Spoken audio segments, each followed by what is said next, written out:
Ashoka, Emperor of India, one of the most powerful monarchs of the ancient Indian subcontinent. Ashoka was the third head of the legendary Maurya dynasty. His reign, which lasted from 273 BC to 232 BC, was one of India's most affluent times. The majority of modern-day Afghanistan and parts of Persia were included in Ashoka's empire, which also included most of South Asia and beyond. Bengal and Assam were located in the east, and Mysore was located in the south. Buddhist writings portray Ashoka as a brutal and cruel king who experienced a change of heart following a particularly gruesome battle, the Battle of Kalinga. He adopted Buddhism after the war and committed his life to spreading the principles of the faith. He developed into a kind-hearted ruler who directed his government to provide a fair and abundant environment for his subjects. He was given the title Devanampriya Priyadarshi because of his good nature as a monarch. As a monument to his apolitical ideas, the Dharma Chakra decorating the Ashoka stamp has become a component of the Indian national flag.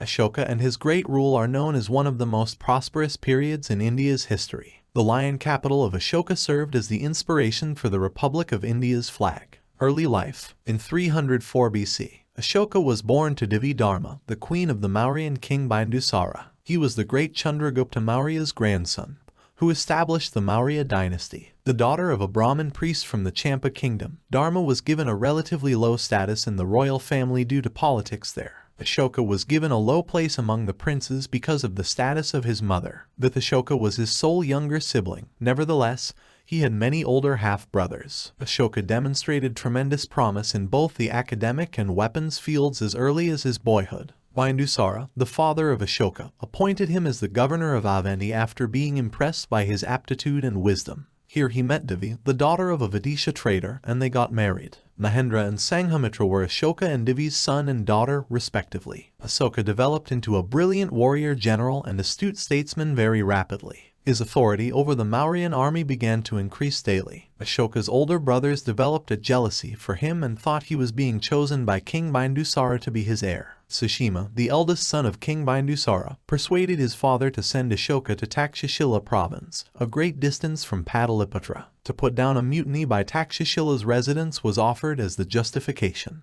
However, as soon as Ashoka arrived in the region, the militias embraced him, and the insurrection was put an end peacefully. Ashoka's success in this particular endeavor made his older brothers, Suzama in particular, feel more uneasy. Accession to the throne. Suzama began instigating Bindusara against Ashoka, who was later exiled by the emperor as a result of Suzama's actions. Ashoka traveled to Kalinga, where he met Korwaki, a fisherwoman. He then married Korwaki as his second or third wife after falling in love with her. A violent insurrection soon broke out in the province of Ujjain. Ashoka was summoned from exile by Emperor Bindusara and sent to Ujjain. In the ensuing conflict, the prince was hurt, and Buddhist nuns and monks attended to him. Ashoka first learned about the life and teachings of Buddha in Ujjain. Bindusara fell gravely ill the following year and was quite close to passing away. The king designated Sushima as his successor, but the ministers disliked him because of his dictatorial tendencies. Radhagupta led a group of ministers in requesting Ashoka take the throne.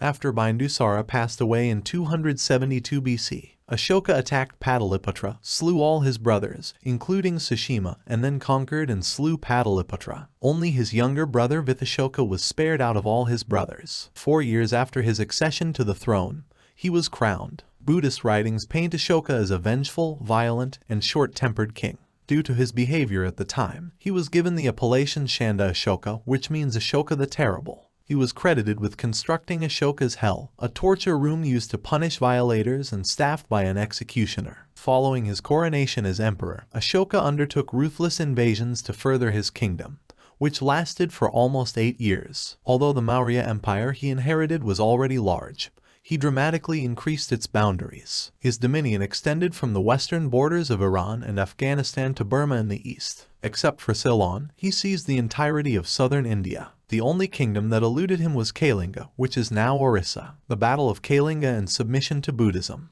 In 265 BC, Ashoka attacked Kalinga, and the Battle of Kalinga marked a turning point in his life. Ashoka personally oversaw the invasion and achieved success. His commands caused the entire province to be pillaged, cities to be demolished, and tens of thousands of people to be slain. He walked outside the morning after the triumph to assess the situation but found only burned-out buildings and a strewn assortment of bodies. He first felt overwhelmed by the savagery of his deeds after coming face to face with the after-effects of battle. Even after arriving back in Pataliputra, he had glimpses of the carnage his conquering had caused. During this time, he went through a complete crisis of faith and sought atonement for his previous actions. He committed himself fully to Buddhism and pledged never to use violence again. He began promoting Buddhist ideals across his realm by adhering to the instructions of Brahmin Buddhist masters Radhaswami and Manjushri. As a result, Shandashoka changed into the pious Ashoka or Dharmashoka, administration of Ashoka. After undergoing a spiritual metamorphosis, Ashoka's administration was purely concerned with the welfare of his subjects. The Mauryan kings before Ashoka had developed a model for government, and the emperor was in charge of it. His younger brother Vithashoka and a group of dependable ministers closely aided him in his administrative responsibilities. Ashoka also contacted them before establishing any new administrative policies. The Crown Prince Yuvaraj, the Prime Minister Mahamantri, the General Senapati, and the President Purohita were among the most significant members of this advisory council. Compared to his predecessors, Ashoka introduced a lot of charitable programs during his reign. In the Kalinga decree, he declared that all men are my children and embraced a paternalistic approach to governance. He also said that he was grateful to his subjects for their affection and respect and that he felt it was his obligation to work for their overall welfare. His realm was divided into Janapadas, which were then divided into villages, and Prachas, which were then divided into Vishyas, or subdivisions. Under Ashoka's rule, there were 5 main provinces: the Uttarapatha with Taxila as its capital, the Avantaratha with Ujjain as its capital, the Prakyapatha with Tishali as its center, and the Dakshinapatha with Suvarnagiri as its capital. The administrative hub of the empire was the central province of Magadha, which had Pataliputra as its capital. The emperor maintained most of the financial and administrative controls, but each province was given some autonomy under the direction of a crown prince who was in charge of the general law enforcement, to prevent any one of these province leaders from wielding authority for an extended period of time. These provincial leaders were periodically changed. He selected a number of Padavidakas, or reporters, to inform him of general and public matters and prompt the king to take appropriate action. Ashoka adhered to the guidelines provided in the Arthashastra for the traits of the perfect king, despite the fact that he founded his kingdom on the ideas of non-violence. He instituted legal reforms like the Danda Samahara and the Vyavahara Samahara, making it abundantly plain to his citizens how they should live. Amadiyas, or civil servants, whose roles were outlined by the emperor, oversaw the general judicial and administrative systems. The Akshapadaladiaksha was in charge of the administration's finances and books. The responsibility for mining and other metallurgical endeavors fell to the Akaradiaksha. The tax collection was the responsibility of the Sulkadiaksha. The Panyadiaksha was in charge of overseeing trade. Agriculture was under the control of the Siddhadiaksha. Through the use of a network of spies, the emperor gained tactical advantages in diplomatic negotiations. The administration regularly conducted censuses and collected data on caste and occupation.